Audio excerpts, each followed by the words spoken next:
அதிகாரம் அடக்கமுடைமை. குறள் 127. யாகாவார் ஆயினும் நாகாக்க காவாக்கால் சோகாப்பர் சொல்லிலுக்கு பட்டு. யாகாவார் ஆயினும் நாகாக்க காவாக்கால் சோகாப்பர் சொல்லிலுக்கு பட்டு. இக்குறளின் விளக்கம்: ஒருவன் எதை காக்காமல் போனாலும் கூட தன்னுடைய நாவை நல்ல முறையில் காத்து கொள்ள வேண்டும்.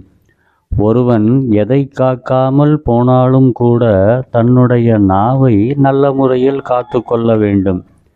இல்லாவிட்டால் சொற்களாலேயே இழுக்கு ஏற்பட்டு துன்பத்திலேயே சிக்குண்டு போக வேண்டும்.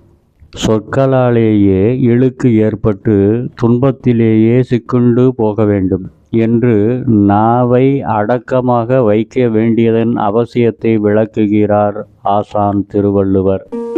நன்றி.